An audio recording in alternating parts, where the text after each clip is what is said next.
बिस्मिल्लाहिर्रहमानिर्रहीम। अस्सलाम वालेकुम दोस्तों, आज हम आपके लिए लेके आए हैं एक नई बिल्कुल नई रेसिपी जो सादा पिज़्ज़ा की रेसिपी है, जो आप अपने घर में बिल्कुल सादा तरीके से तैयार कर सकते हैं। तो आए दोस्तों, शुरू करते हैं अपनी रेसिपी।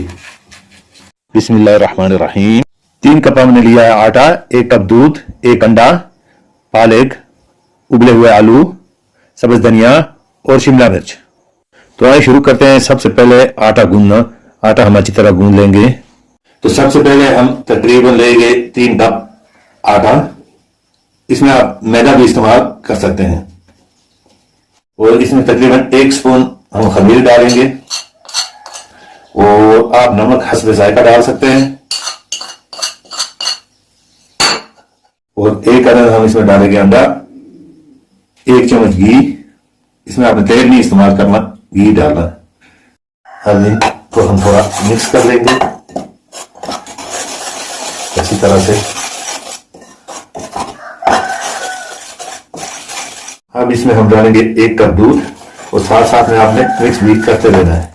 आपने इसे रोकना नहीं है, चम्मच को थोड़ा थोड़ा करके आपने दूध डालना है ताकि ये अच्छी तरह से मिक्स हो जाए।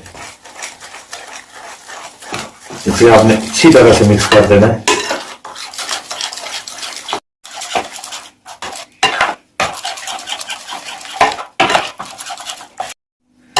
ये आटा हमारा तैयार हो चुका है। आपने बिल्कुल पानी रखना है, इसको लिक्विड रखना है। आपने अब इसे 1 घंटे के लिए छोड़ देना है। 1 घंटे के बाद हम इसे बनाना शुरू कर देंगे। अब 1 घंटा हो चुका है, बैटर हमारा तैयार है। अब इसमें हम डालेंगे पालक और थोड़ा सा सब्ज धनिया। ये डालने के बाद अब इसे हम अच्छी तरह से मिक्स करेंगे। जरा से मिक्स हो जाए। अब फ्राई पैन के ऊपर हम हल्का सा घी डालेंगे, तो अच्छी तरह से ग्रीस कर लेंगे। ये हम आहिस्ता आहिस्ता चम्मच भर के डालेंगे।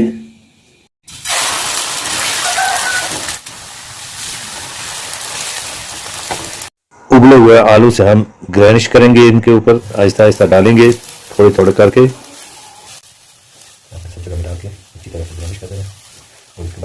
अब इसके ऊपर हम डालेंगे शिमला मिर्च आहिस्ता आहिस्ता करके। देखिए हमने शिमला मिर्च डाली। अब शिमला मिर्च डालने के बाद हम इसके ऊपर सब्ज धनिया डालेंगे। सब्ज धनिया डालने के बाद हम इसके ऊपर अब मेथी डालेंगे सूखी। अब हमने इसके ऊपर सूखी मेथी भी डाल ली।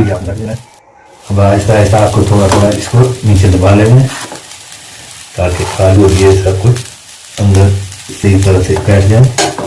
अब इसकी हम साइड करते हैं। कितना जबरदस्त कलर इस पे आ गया है।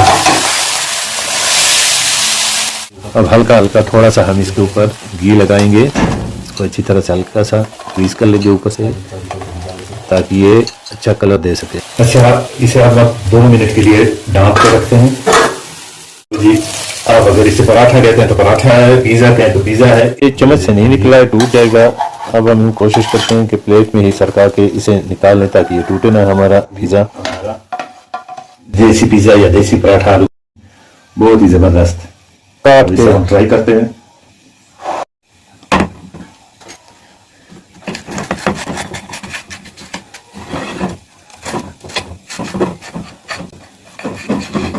पराठा थोड़ा गर्म है, इसलिए हाथ सही नहीं चल रहा। ये देखने की पिज़्ज़ा हमारा देसी पिज़्ज़ा तैयार हो चुका है।